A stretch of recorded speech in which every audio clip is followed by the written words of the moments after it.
गोल आपका ड्रीम हमारा। Welcome to electrical Mela. Welcome students. इस वीडियो के पहले हमने आपको एक कंसेप्ट ऑफ एसी ब्रिज के ऊपर एक नया वीडियो दिया था। अगर वो आपने अभी तक नहीं देखा है तो पहले उसको आप देख लीजिए, उसके बाद ही इस वीडियो को कंटिन्यू करिए। आज के इस वीडियो में हम general form of AC bridge को पढ़ेंगे, ठीक है, और उसके बाद मेज़रमेंट ऑफ इंडक्टेंस को देखेंगे। मेज़रमेंट ऑफ इंडक्टेंस में सभी मैंने कैटेगरीज बनाई हुई हैं, तो हम mainly Maxwell bridge, hedge bridge और एंडरसन ब्रिज को देखेंगे।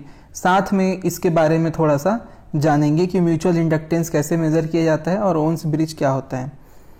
इस तरीके से इसके बाद हम लोग कुछ न्यूमेरिकल्स भी करेंगे इस वीडियो सेशन में। तो ये वीडियो सेशन थोड़ा लंबा हो जाएगा, लेकिन अगर आप पूरा देखते हैं तो नो डाउट आपको बेनिफिट होगा इससे, और जो प्रीवियस एग्जाम में जो क्वेश्चन आए हुए हैं वो भी आपको इसमें हम डील करेंगे। तो चलिए शुरू करते हैं। General form of N AC bridge. AC bridge का एक जनरल फॉर्म जिसमें हमने R1 और L1 दो क्या ले लिया है, यहाँ पर एक इंडक्टेंस लिया है जिसका रेजिस्टेंस है R1, ठीक है, और ये रेजिस्टेंस क्या है, नेग्लिजिबल मान लिया है। साथ में लिया हुआ है R3 और R4, क्लियर है। यहाँ पे लगा दिया वोल्टेज सोर्स जिससे करंट जा रहा है। करंट कहाँ जा रहा है, R1 L1 में I1 जा रहा है, और बैलेंस कंडीशन में यही I1 कहाँ कंटिन्यू हो जा रहा है, R3 रजिस्टर में। क्यों? क्योंकि डिटेक्टर में कोई भी करंट नहीं आता बैलेंस कंडीशन में। जो हमारे R3 और R4 हैं वो नॉन इंडक्टिव रजिस्टर होते हैं। R2 और R1 भी नॉन इंडक्टिव रजिस्टर्स हैं। इसमें L1 और L2 है, ठीक है, इनके जो रजिस्टेंसेस है वो नेग्लिजिबल है। मतलब ये R1 एक अलग रजिस्टर है, R2 अलग रजिस्टर है, R3 और R4 ये सब क्या है, नॉन इंडक्टिव रजिस्टर्स हैं। और साथ में जो L1 L2 है उसमें रजिस्टेंस नेग्लिजिबल है, बहुत कम है। तब ब्रिज के बैलेंस कंडीशन पर क्या होगा, Z1 into Z4 is equal to Z2 into Z3। अब यहाँ पर देखिए जो R है, रेजिस्टेंस है, वो सीरीज में है R1 किसके, L1 के सीरीज में है, जिससे इसका जो हम लोग लिखेंगे सीरीज में, तो यहाँ पर देखिए जो भी L1 होगा तो आप उसको क्या लिखोगे, L1 की जगह j ओमेगा L1। तो इस तरीके से जो इम्पीडेंस है वो हो जाएगा R1 plus j omega L1। Z1 is equal to R1 plus j omega L1। वैसे ही Z2 लिख लेंगे R2 plus j omega L2, Z3 R3 है, ठीक है, और Z4 R4 है।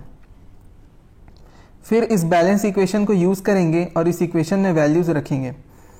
तो जब इस इक्वेशन में हम वैल्यूज़ रखते हैं तो हमको मिलता है इस तरीके से R4 into R1 plus j omega L1 is equal to R3 into R2 plus j omega L2।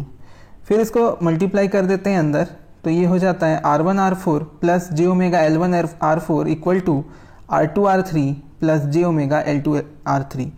मैं चाहूँगा कि आप लोग इसको खुद से अपनी कॉपी में करने की कोशिश करें, उसके बाद ही इसको प्रेफर करें इसका आंसर देखना। तो इस तरीके से जब आप देखेंगे तो ये इक्वेशन मिल जाएगा आपको, और इसमें दो रियल पार्ट हैं, जैसे कि लेफ्ट साइड में रियल पार्ट है और राइट साइड में R2 R3 रियल पार्ट है। दोनों इक्वेट हो जाएंगे इस तरीके से, और आपका जो R1 है उसकी वैल्यू आ जाएगी R2 R3 divide by R4 ओम। वैसे ही इमेजनरी पार्ट को जब आप इक्वेट करेंगे तो आपके पास आ जाएगा omega L1 R4 is equal to omega L2 R3। Omega omega cancel हो जाएगा और आपके पास L1 की वैल्यू आ जाएगी L2 R3 बाई R4। तो इस तरीके से R1 की वैल्यू और L1 की वैल्यू निकल गई। R1 होता है R3 R4, R3 divide by R4 into R2, और L1 होता है R3 divide by R4 into L2। तो इसमें देखने लायक बात है कि जो R3 बाई R4 है दोनों ही क्या है, कांस्टेंट है, और बदल क्या रहा है R2 और L2, जिससे हमको वैल्यू क्या मिल जाएगी, L1 और R1 की। तो इससे जो इसका जो यूज़ है, इस टाइप के ब्रिज का जो यूज़ है, ठीक है, तो ये फंडामेंटल समझने के लिए जो आगे हम मैक्सवेल ब्रिज पढ़ने वाले हैं, हेज ब्रिज पढ़ेंगे और एंडरसन ब्रिज को पढ़ेंगे, तो उसके जो बेसिक फंडामेंटल्स हैं उसको समझने के लिए पहले मैंने ये ब्रिज आपको पढ़ाया। इसे कंक्लूजन में आप देखिए कि जो दो बैलेंस इक्वेशन हमको मिले R1 और L1 के लिए, इस तरीके से दो बैलेंस इक्वेशन मिले, ठीक है, और दोनों में क्या है, रियल और imaginary part equation must be satisfied, और दोनों को ही हमने क्या किया है, सेटिस्फाई किया है। ठीक है, हमने यहाँ पे रियल पार्ट को सेटिस्फाई किया और यहाँ पे इमेजिनरी पार्ट वाले इक्वेशन को सेटिस्फाई किया। इसके बाद दो अननोन है हमारे पास, एक है R1 और एक L1, बाकी सब की वैल्यू नोन होती है। तो ये दो अननोन की वैल्यू हम निकाल सकते हैं। और कैसे निकाल सकते हैं, क्योंकि दो अननोन है और हमारे पास इक्वेशंस भी क्या है, दो हैं, तो दो इक्वेशंस दो अननोन को सॉल्व करने के लिए सफिशिएंट है। इसके बाद चौथा जो कंक्लूजन है वो ये है कि the quantity measured is free from frequency. ये जो क्वांटिटी है R1 और L1, इसमें किसी भी तरह का फ्रीक्वेंसी का कोई कंपोनेंट नहीं है, ये इंडिपेंडेंट है फ्रीक्वेंसी से। सर्किट का फ्रीक्वेंसी कुछ भी हो, आपको वैल्यू हमेशा यही मिलेगी, मतलब इसकी वैल्यू फ्रीक्वेंसी के ऊपर डिपेंड नहीं करेगी। इसमें R3/R4 और R3/R4 कांस्टेंट है, ठीक है, R1 और L1 दोनों के लिए। तो यहाँ पर क्या करेंगे, R2 और L2 को वेरी करके बैलेंस्ड कंडीशन प्राप्त करेंगे। ठीक है, ब्रिज की बैलेंस कंडीशन कैसे मिलेगी, R2 को वेरी करेंगे, L2 को, पहले L2 को वेरी करेंगे, उसमें देखेंगे कि ब्रिज बैलेंस हुआ क्या, फिर R2 की वैल्यू को चेंज करके और ज़्यादा बैलेंस करने की कोशिश करते हैं। तो दो स्टेप में ये बैलेंस हो जाता है और R3/R4 कांस्टेंट होना चाहिए उसकी वैल्यू। ठीक है, तो इस तरीके से हमने कंसेप्ट देख लिया है ना, एक जनरल फॉर्म देख लिया, किस तरह से एसी ब्रिज का जनरल फॉर्म होता है। अब मैं आपको मेजरमेंट ऑफ इंडक्टेंस के बारे में बताऊंगा। तो हम क्या जो कर रहे हैं अभी वो है सेल्फ इंडक्टेंस का मेजरमेंट। सेल्फ इंडक्टेंस के बारे में आपको पता होगा।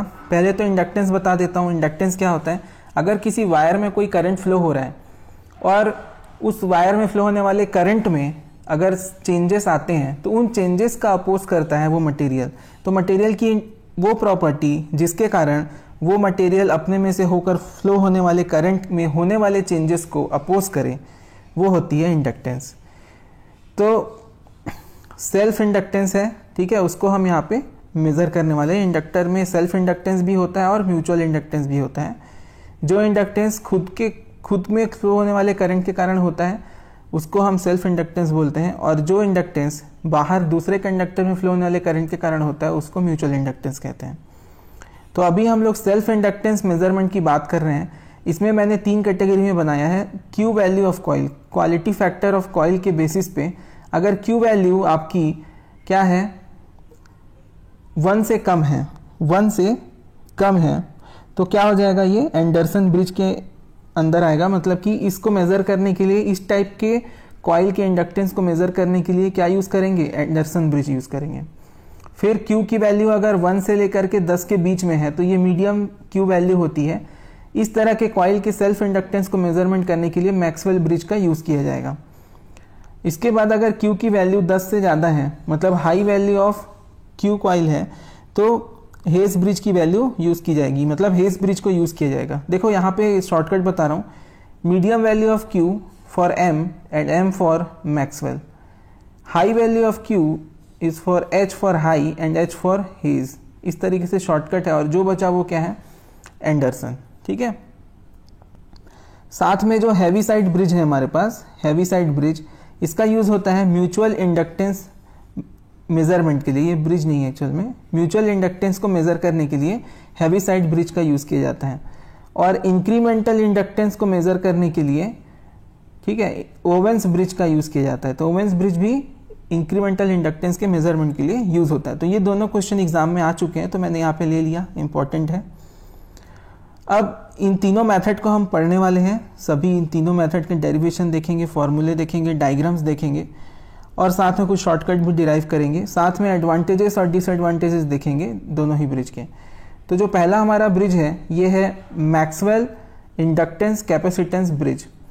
मैक्सवेल इंडक्टेंस कैपेसिटेंस ब्रिज में इंडक्टेंस और कैपेसिटेंस का यूज किया जाता है। तो जो इंडक्टेंस L1 है, जिसकी वैल्यू का हमको मेजरमेंट करना है, उसको variable standard capacitor C4, variable standard capacitor C4 से कंपेयर करके, कंपैरिजन करके निकाला जाता है, उसका मेजरमेंट किया जाता है। यहाँ पर R2, R3 और R4 ये सब नॉन इंडक्टिव रजिस्टर्स हैं, मतलब जिनकी वैल्यू हमको पता है और वो नॉन इंडक्टिव है। साथ में जो L1 है ये क्या है, अननोन इंडक्टेंस है हेनरी में, और R1 है वो इफेक्टिव रेजिस्टेंस है किसका, L1 इंडक्टेंस का। ठीक है, इस तरीके से ये सारे पता चल जाते हैं। और ब्रिज में क्या है आप देख लीजिए, ब्रिज में यहाँ पर R1 L1 लगा हुआ है, R2 R3 as it is है पहले की तरह, सिर्फ यहाँ पे चेंजेस है ये क्या चेंजेस है कि यहाँ पैरेलल में लग गया है R4 और C4। क्लियर है?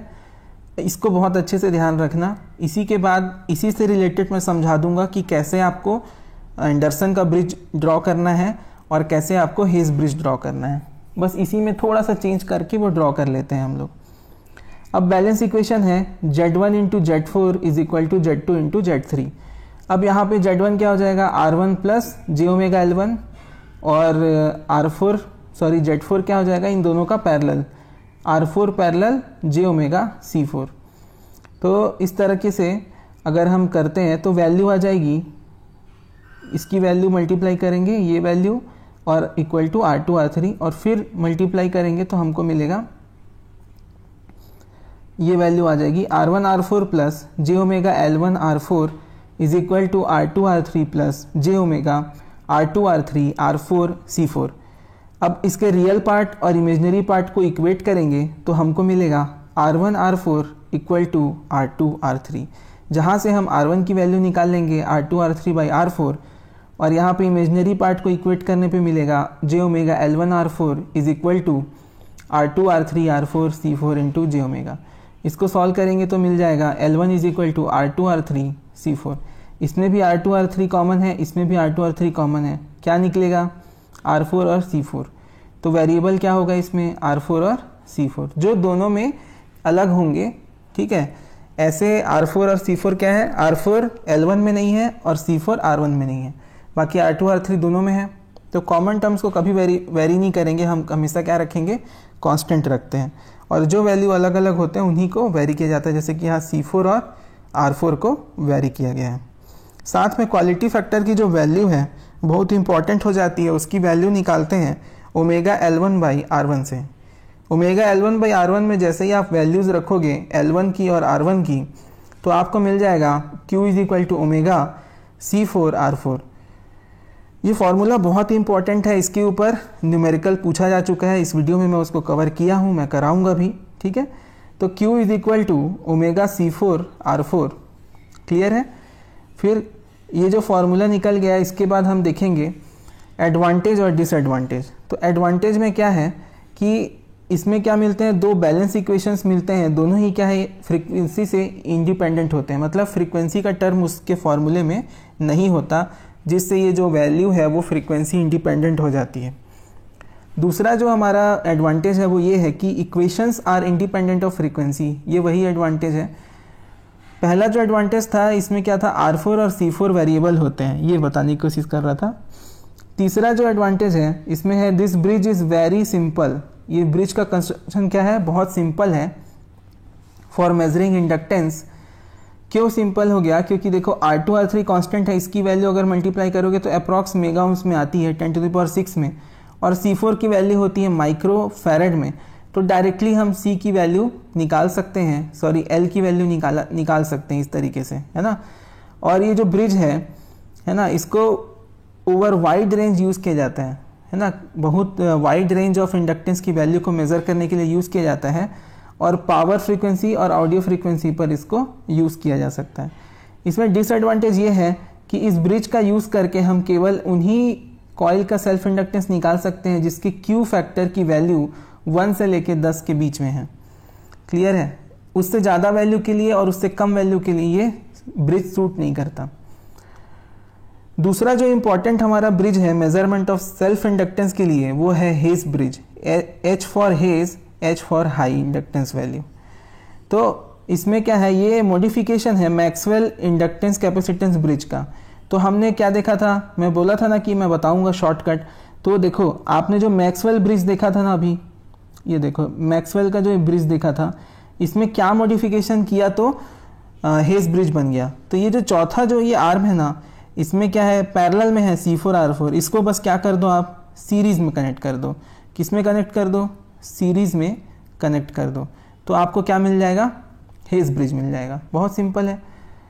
तो यहाँ पे हमने क्या किया, इसको सीरीज में कनेक्ट कर दिया है, बस, और कोई चेंज नहीं है, बाकी एज इट इज़ है।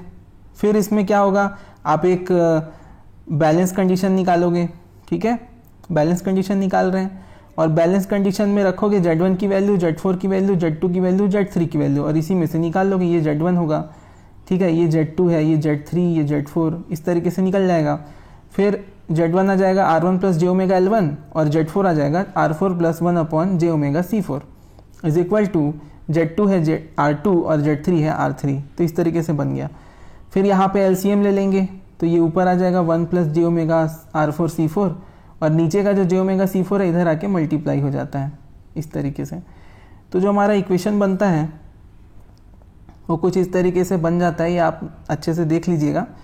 तो इसमें ये जो टर्म है R1 minus omega square R4 L1 C4 plus j omega L1 plus R1 R4 C4 is equal to j omega R2 R3 C4। इसमें जब रियल पार्ट को अलग करते हैं, इस रियल पार्ट को, तो ये इक्वल होता है 0 के बराबर, इसलिए R1 बराबर हो जाता है omega square R4 L1 C4। इसको सॉल्व करते हैं तो L1 की वैल्यू निकलती है R1 divide by omega square R4 C4। इसके जो इमेजनरी पार्ट है मतलब कि L1 plus R1 R4 C4 बराबर R2 R3 C4, इसको इक्वेट करते हैं इस तरीके से तो हमको ये फार्मूला मिलता है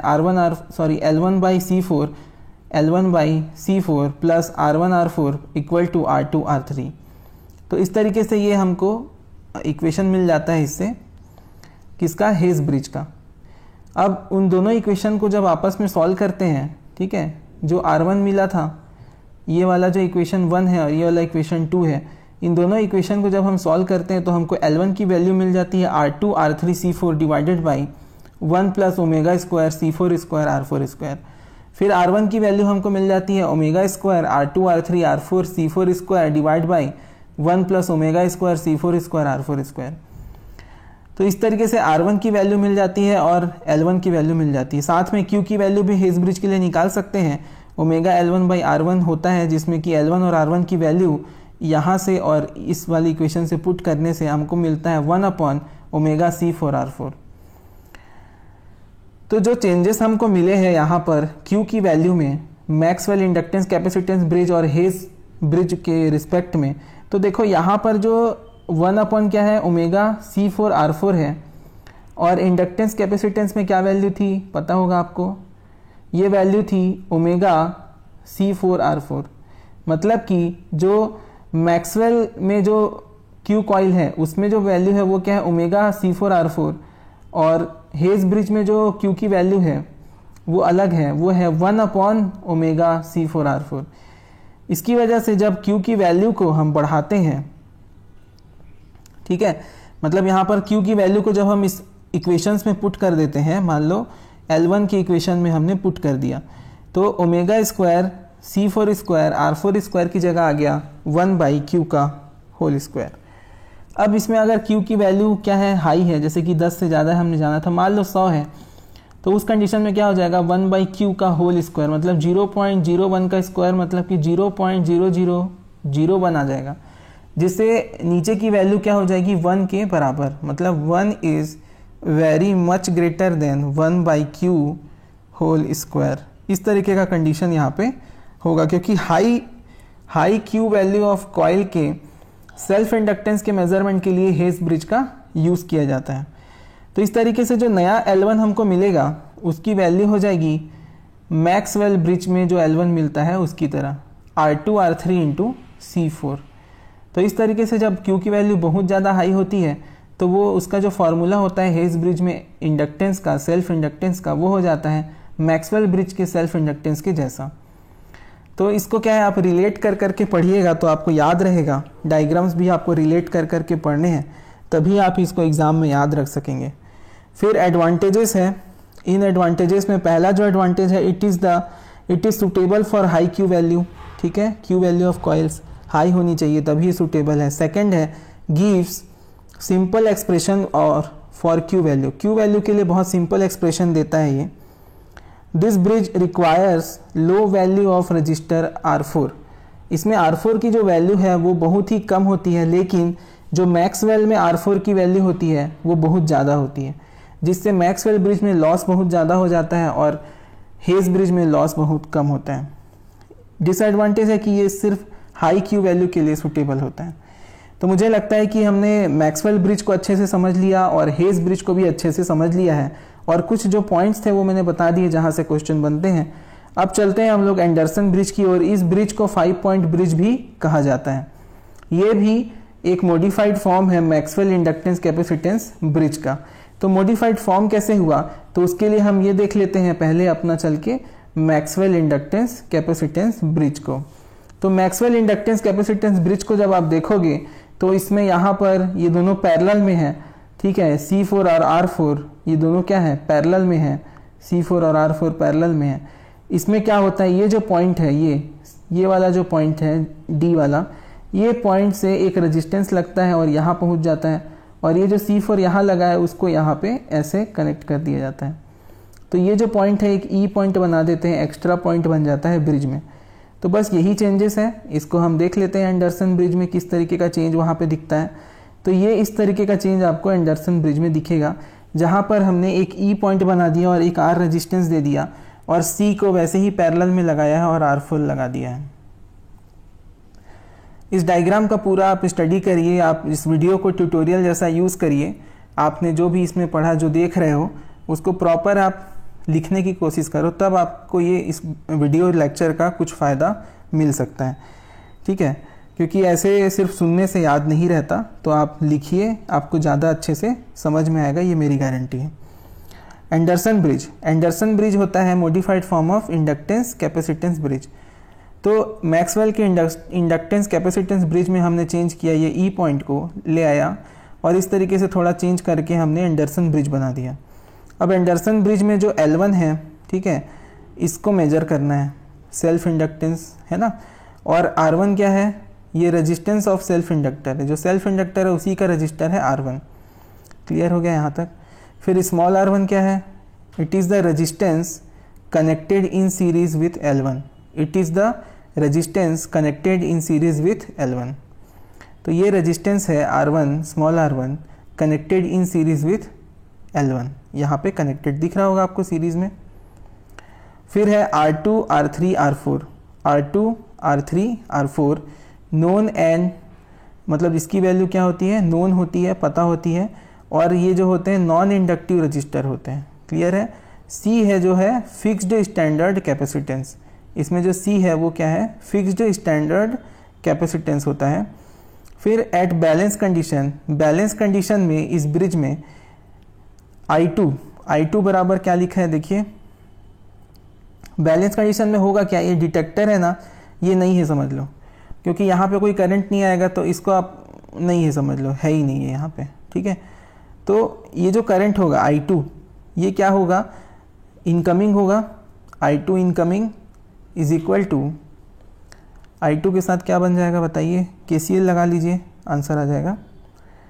I2 इज इक्वल टू हो जाएगा I4 आउटगोइंग प्लस क्या आ रहा है, IC ऊपर की तरफ जा रहा है, तो यहाँ से IC निकल आएगा, सॉरी I2 दिया है और I4 दिया है, तो I4 हम निकाल सकते हैं, I4 निकाल लेते हैं। I4 आ जाएगा I2 माइनस IC। I4 मिल जाएगा आपको I2 माइनस IC। हमने क्या किया, यहाँ पर KCL लगाया है, तो इनकमिंग I2 है और I4 और IC क्या है, आउटगोइंग है, तो इस तरीके से मिल जाएगा। अब देखो IC में कई लोगों को कन्फ्यूज़न होगा कि जो IC करंट है वो E पॉइंट से ऊपर क्यों नहीं गया, इधर क्यों आया, मतलब सेम करंट IC करंट ही क्यों फ्लो हो रहा है। तो भैया मैंने बोल दिया है ये क्या है, ओपन सर्किट है, मान लो अभी ब्रिज बैलेंस कंडीशन में, तो क्या हो जाएगा, जो करंट है हमारा IC वो इधर से ही फ्लो होगा, ठीक है। तो सीरीज में हो जाएंगे स्मॉल r और कैपिटल C। अब जो नेक्स्ट है हमारा वो है I1 और इक्वल टू I3। तो ये जो I1 यहाँ पे फ्लो हो रहा है और I3 जो यहाँ पे फ्लो हो रहा है, दोनों क्या होंगे, एक दूसरे के इक्वल होंगे, क्योंकि D में तो कोई करंट फ्लो हो नहीं रहा है, जिसके कारण वो सीरीज़ में आएंगे और करंट सेम होगा। इसी तरीके से जो वोल्टेज ड्रॉप होगा अक्रॉस R3 में जो होने वाला वोल्टेज ड्रॉप है, वो वोल्टेज ड्रॉप इक्वल होगा कैपेसिटर में होने वाले वोल्टेज ड्रॉप से, क्योंकि ये जो पॉइंट है E पॉइंट और B पॉइंट दोनों का पोटेंशियल हम क्या मानते हैं, बैलेंस कंडीशन में सेम मानते हैं, तभी इनके बीच कोई करंट फ्लो नहीं होता, जिसकी वजह से ये जो पोटेंशियल है और ये पोटेंशियल इनके बीच का जो ड्रॉप है, ये ड्रॉप और ये ड्रॉप दोनों क्या होगा, एक दूसरे से बराबर होगा। तो इसको हम आगे लिख लेते हैं,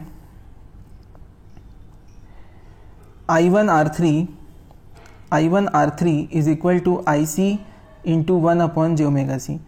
जो I1 R3 है वो क्या है, ड्रॉप है अक्रॉस R3 के अक्रॉस ड्रॉप है, क्योंकि यहाँ पे I1 करंट फ्लो हो रहा है, तो प्लस माइनस ऐसा ड्रॉप बन जाएगा I1 इंटू R3 का। तो ये जो ड्रॉप है इसको लिखेंगे, और C में IC करंट फ्लो हो रहा है, तो IC इंटू C की जगह क्या हो जाएगा 1/j⍵c। तो ये रख लेंगे IC इंटू 1/j⍵c, और यहाँ पे आ जाएगा I1 इंटू R3।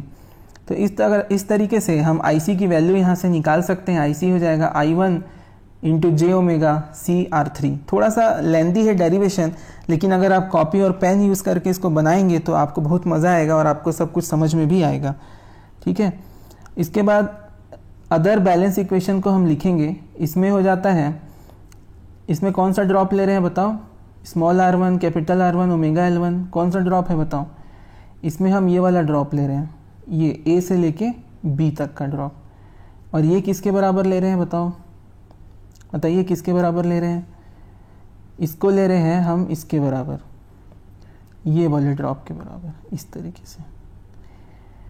तो ये वाला ड्रॉप और ये वाला ड्रॉप बैलेंस कंडीशन में क्या होगा, इक्वल होगा, क्योंकि ये जो पॉइंट है और ये जो पॉइंट है दोनों क्या इक्वी पोटेंशियल है, तो दोनों क्या हो गए, इक्वल हो गए। एक बार इधर के पॉइंट्स को ले लिया, इधर वाले पॉइंट्स को, और एक बार इधर वाले पॉइंट्स को, ऐसे वोल्टेज ड्रॉप्स को ले लिया, इधर वोल्टेज ड्रॉप्स को ले लिया। तो इस तरीके से दो इक्वेशन हमने बनाए हैं, एक से हमने IC को फाइंड किया और एक से हम आगे सॉल्व करने वाले हैं। तो आपको ये इक्वेशन यहाँ पे मिल जाएगा, I1 into R1 plus capital R1 plus j⍵L1 equal to I2 R2 plus IC into R। और एक इक्वेशन आपको मिल जाएगा, वो कि यहाँ से मिलेगा आपको, देखिए यहाँ पे जो पॉइंट D और पॉइंट C के बीच में जो वोल्टेज होगा, ये ड्रॉप होगा I4 इंटू R4, और इस छोटे वाले R में और इस C में जो ड्रॉप होगा, इनका सम I4 R4 के बराबर होगा, क्योंकि दोनों पैरेलल में है। ठीक है, तो यहाँ पर जो वैल्यू आ जाती है वो इस तरीके से आपको मिल जाएगी, इस तरीके से। यहाँ पर IC की वैल्यू रखिए और यहाँ पर IC की वैल्यू, तो दो इक्वेशन और मिलेंगे आपको। तो उसमें जो पहला इक्वेशन है आपको ये मिल जाएगा, इस तरीके का इक्वेशन आपको मिलेगा, और सेकंड में जो मिल जाएगा आपको सेकंड इक्वेशन, वो इस तरीके का आपको इक्वेशन मिलेगा। तो दोनों ही इक्वेशन में आप देखेंगे तो I2 R4 सेकंड इक्वेशन में है और पहले इक्वेशन में है I2 R2। तो एक इक्वेशन से I2 की वैल्यू निकाल लीजिए और दूसरे में पुट कर दीजिए। मैं सेकंड इक्वेशन से I2 की वैल्यू निकाल रहा हूँ इस R4 को यहाँ पर डिवाइड करके। ठीक है, तो ये मैंने निकाला I2 का वैल्यू और उसको मैं इसमें पुट कर दूंगा। तो जब मैं इसमें पुट करूंगा तो मैं लेफ्ट हैंड साइड को एज इट इज़ लिखूंगा, लेकिन राइट हैंड साइड में I2 की जगह रिप्लेस कर दूंगा। I2 की जगह मैं इधर से I2 निकाल करके रिप्लेस कर दूंगा। ठीक है, तो इसके बाद यहाँ से मैंने जो I2 की वैल्यू निकाली है यहाँ पर से, उसको मैं कहाँ रख दूंगा, यहाँ I2 में रख दूंगा, तो मुझे ये वैल्यू मिल जाएगी। और उसके बाद मैं R2 का मल्टीप्लाई कर दूंगा जैसे यहाँ पे था, तो उसके बाद मुझे इस तरीके का इक्वेशन मिलेगा और लेफ्ट हैंड साइड में ऐसा मिलेगा। अब मैं क्या करूँगा, जो रियल पार्ट्स हैं, ये रियल पार्ट है मेरे, इसको इक्वेट करूँगा और इमेजनरी पार्ट्स को इमेजनरी पार्ट से इक्वेट कर दूंगा। ऐसा करने पे मुझको L1 की वैल्यू मिलेगी C into R3/R4 in bracket small r R4 plus R3 plus R2 R4। फिर R1 की भी वैल्यू वहाँ से मिल जाएगी R2 R3/R4 माइनस R1। ये आपको मिलेगा रियल पार्ट को इक्वेट करने से और ये मिलेगा इमेजनरी पार्ट को इक्वेट करने से।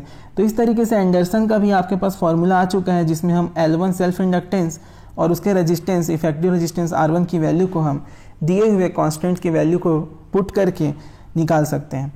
इसके बाद हम इसके एडवांटेज को देखते हैं कि ये क्या होता है, ईजी होता है बैलेंस पर लाने के लिए। मैक्सवेल के कंपैरिजन में एंडरसन ब्रिज क्या होता है, ज़्यादा आसान होता है बैलेंस करना। फिर इसमें क्या यूज़ होता है, फिक्स्ड कैपेसिटर यूज़ होता है, इसमें वेरिएबल कैपेसिटर यूज़ नहीं होता, ये भी इसका एडवांटेज है। तीसरा है this also used for determination of inductance accurately, मतलब इससे जो इंडक्टेंस की वैल्यू मेज़र होगी वो ज़्यादा एक्यूरेट होगी। और इस एंडरसन ब्रिज का यूज़ करके हम कैपेसिटेंस का वैल्यू भी मेज़र कर सकते हैं अगर हमको इंडक्टेंस का वैल्यू पता हो। डिसएडवांटेज ये है कि इसमें एक ये जो पांचवा पॉइंट आ जाता है इसमें E पॉइंट ई, इसकी वजह से ये ब्रिज ना थोड़ा ज़्यादा कॉम्प्लेक्स हो जाता है और डिफ़िकल्टी भी बढ़ जाती है इसको शील्ड करने के लिए। इस ब्रिज को शील्ड करना थोड़ा डिफ़िकल्ट होता है 5 पॉइंट होने के कारण। तो इस तरीके से मैंने Maxwell inductance capacitance bridge, hedge bridge और एंडरसन ब्रिज को कंप्लीट किया आपके लिए इस वीडियो लेक्चर में और उसके एडवांटेज और डिसएडवांटेज को डिस्कस किया है। इसके आगे हम देखेंगे कुछ न्यूमेरिकल प्रॉब्लम्स को, ठीक है। तो चलिए शुरू करते हैं न्यूमेरिकल प्रॉब्लम्स।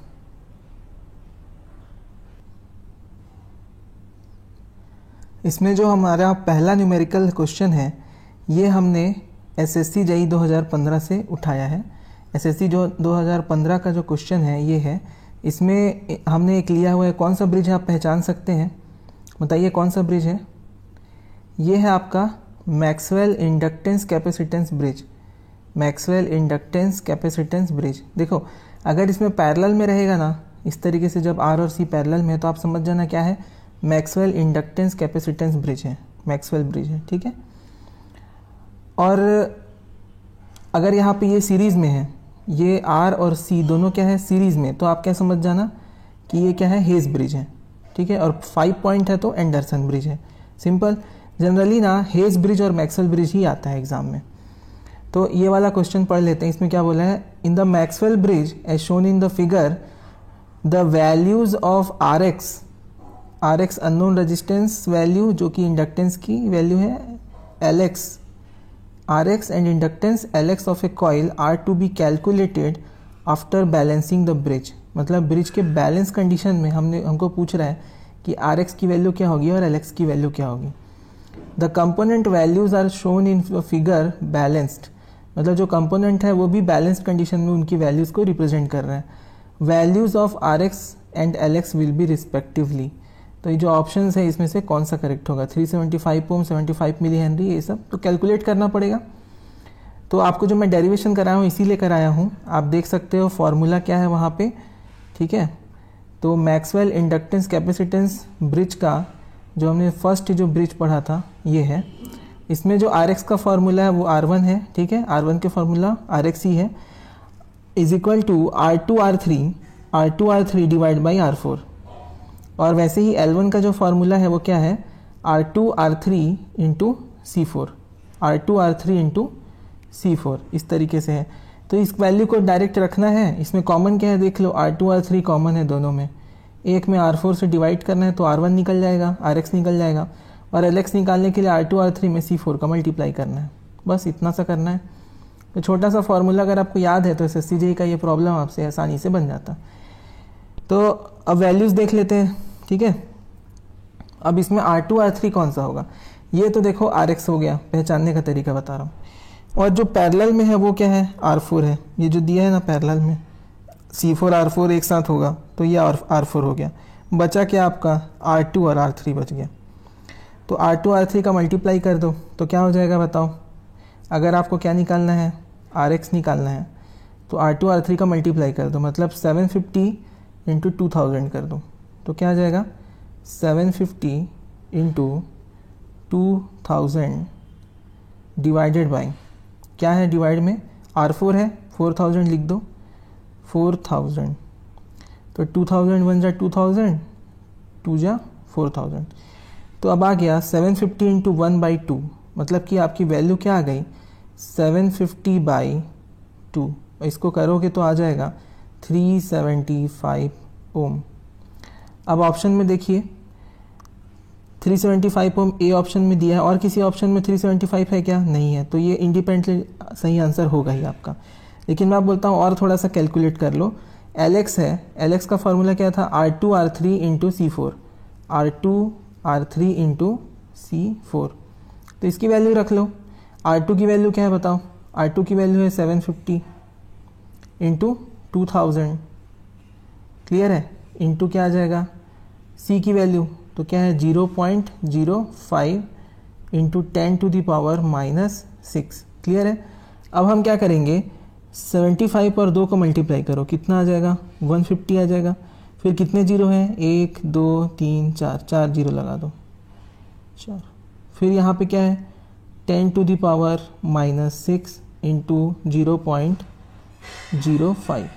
ठीक है, अब यहाँ पे 15 को एज इट इज़ रहने दो और कितने जीरो हो गए, 5 जीरो ये हो गए और 10 टू द पावर -6 हो गया। तो यहाँ क्या आ जाएगा 10 टू द पावर -1, फिर इंटू क्या आ जाएगा 0.05।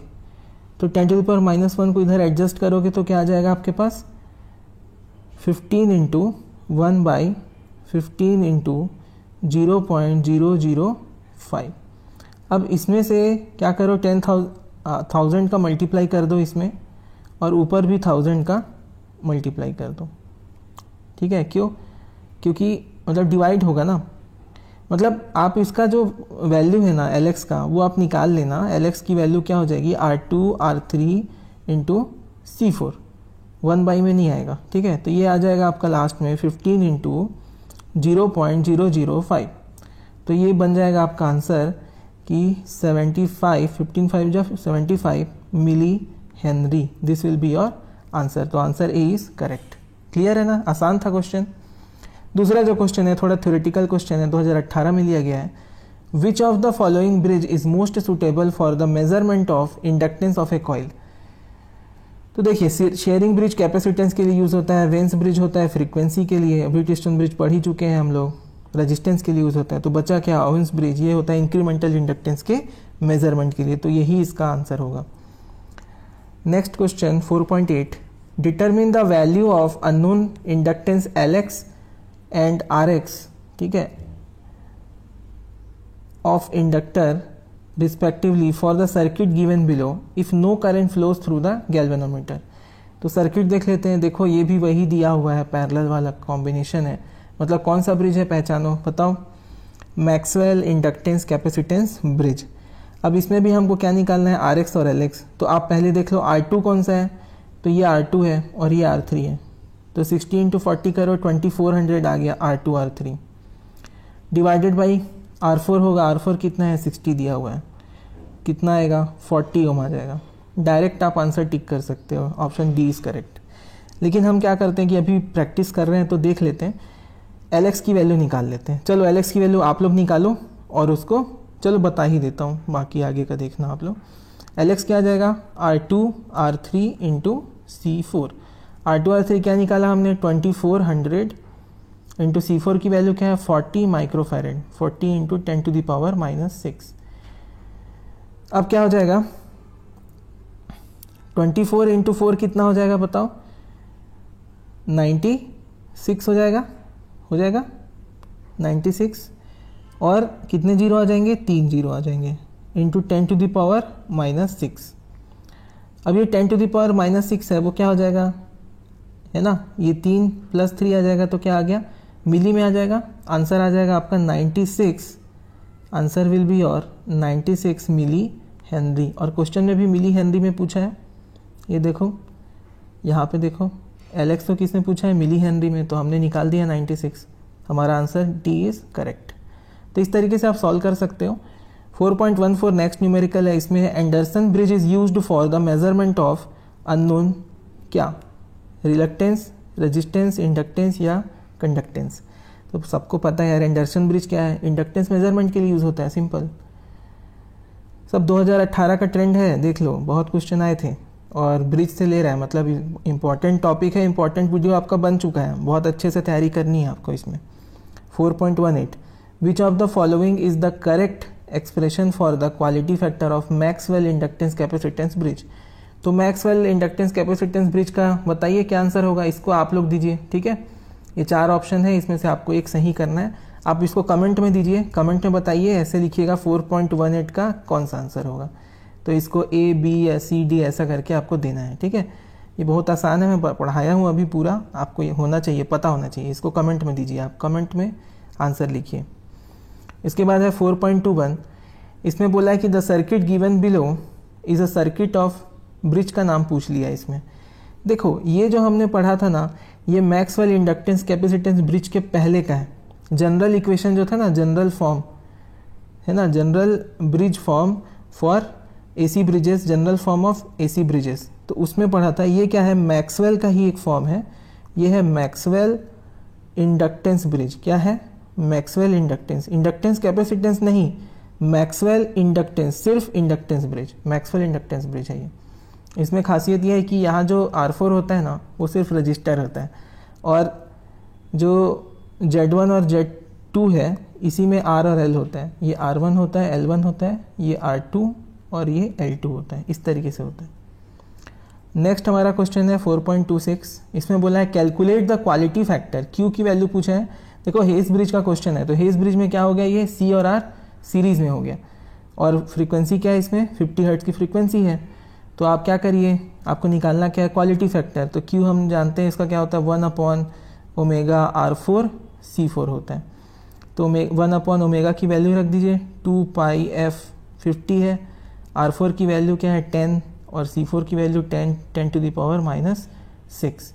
जब इसको आप सॉल्व करेंगे तो वैल्यू आपको मिल जाएगी, और इसकी जो वैल्यू आएगी आपकी 4.26 की, ये आएगी आपकी A 31.83। आप ये चेक करिए, ठीक है, बिना मतलब आंसर देखे। अगर आपकी वैल्यू यही आती है तो आप कमेंट में ज़रूर बताइए कि आपकी ये वैल्यू इतनी आई थी करके, है ना।